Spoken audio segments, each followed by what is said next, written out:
Hello, good morning. We are reading The Mystery of History, Volume 4. We are on page 40. So we had just talked about how the British had moved the Acadians out of their homes to kind of get back at the French, but also Mrs. Hobart had said that there was kind of the conflict between the Protestants and the Catholics going on in the background. All right, so the war marches on, page 40. Getting back to the details of the French and Indian War, we're in the year 1755. It's the same year that the Acadians were expelled by the British. It's this year that the British also send numerous troops into the Ohio River Valley. It just says the Ohio Valley, to get the French out. But they weren't smart about it.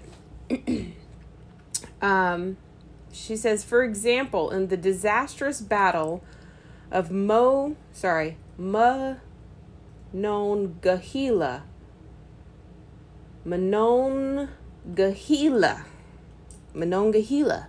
Battle of Monongahela. It was fought near Fort Duquesne. The British wore their bright red coats. They marched in well-formed lines, and they broadcast their arrival with the fife and the drum. And it says the colonial militias that joined them were much less conspicuous.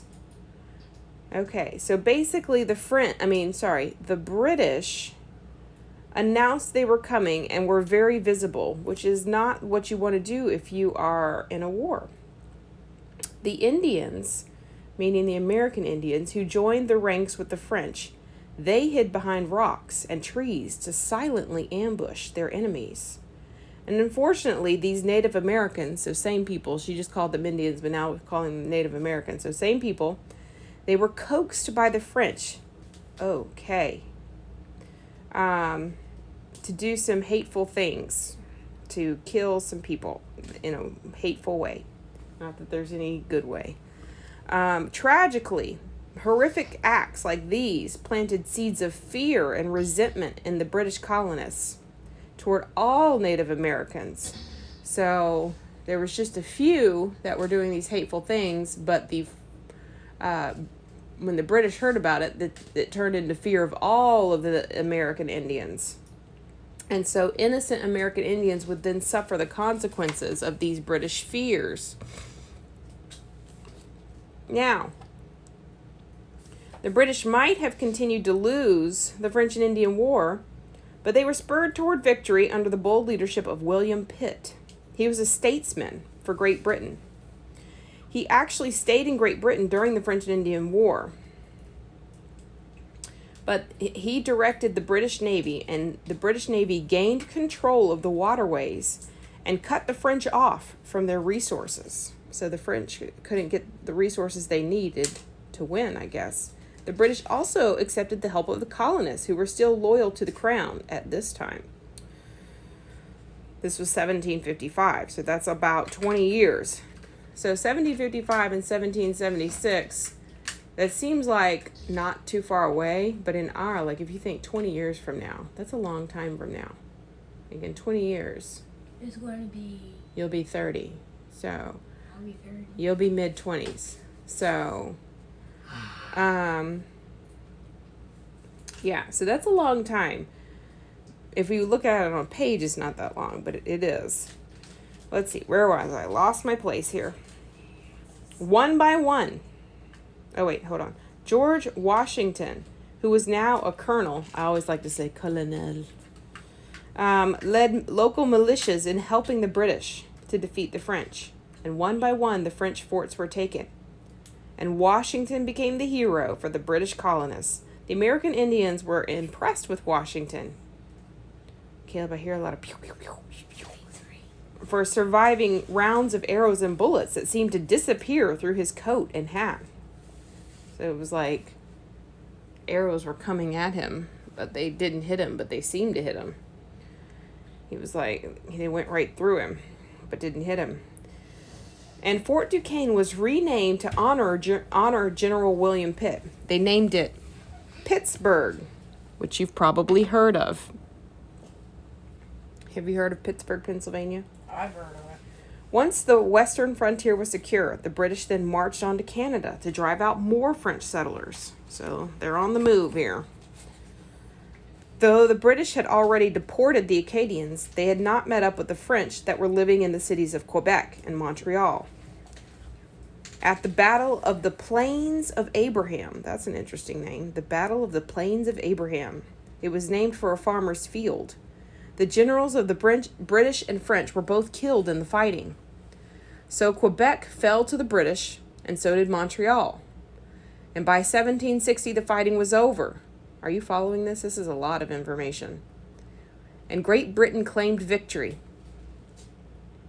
So the North American territories were greatly redistributed. That means who had what area is now going to be changed.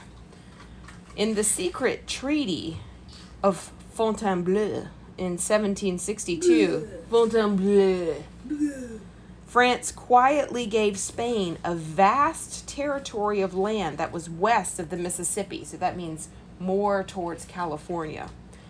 Went all the way to the Rocky Mountains. This was called the Louisiana Territory.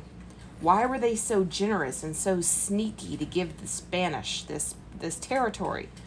Well, it's complicated, but mainly the French secretly ceded, that means gave, the Louisiana Territory to Spain so the British would not get it. They didn't want the British to have it. Oh, now I remember that. Oh, wait, no. So the French and the British were rivals, and the French would rather give its slice of the New World to Spain rather than see it become British. A second act of the redistribution, so as they're reorganizing the land, there was the signing of the Treaty of Paris in 1763. This ended the French and Indian War, and it gave Great Britain the east section of Canada, and there were thousands of French settlers who still lived there. And it gave them all the land east of the Mississippi. So now Spain has a bunch of the land west of the Mississippi, and British have a bunch of the land to the east. The Treaty of Paris gave the British more than double the land they had before. So they had much more land than just the 13 colonies now. And with more land, they took more control of the colonies, which led to the War of Independence, and we'll look at that later. You may be wondering what became of the Indians who fought against the British. Well, they did not fare well. The majority of the French left the continent, so they left North America altogether, most of them. They abandoned these American Indians who had fought for them, and now there was no one to help them. An American Indian chief named Pontiac, spelled exactly the same as the car, rallied other Native Americans to rebel against the Treaty of Paris, which had left them out of the recarving of North America, so they didn't get any land. But after 3 years of fighting against British soldiers, Pontiac's rebellion, which was from 1763 to 1766, it failed. And this left even deeper wounds between the British and the American Indians. So they had helped the French, but when the French lost, the French left and left them with also no help. They were like, we'll see ya. Hope everything goes well. And then the British did not give them anything, and which is kind of, I would expect that since they won the war, so It doesn't really matter. I wouldn't know. Not that it doesn't matter. I wouldn't. If you've won the war and the land, you've been fighting to get control of the land. So you're not going to also then give some control of the land to these people who have been fighting against you, because these were American Indians had been fighting against the British. So I wouldn't expect the British to give them any land. But then they started to. They were like, "Hey, we want some of this land." So. But they failed the Pontiac's rebellion failed. She says, in closing, though it's faint, I hope you see now a line connecting Frederick the Great to George Washington. Do I? I don't know if I do. These men had a common enemy. They were the French. Frederick the Great fought against the French and the Austrians in Europe. Washington fought against the French and the American Indians in America. In the end, both won in the war, and the results still affect us now.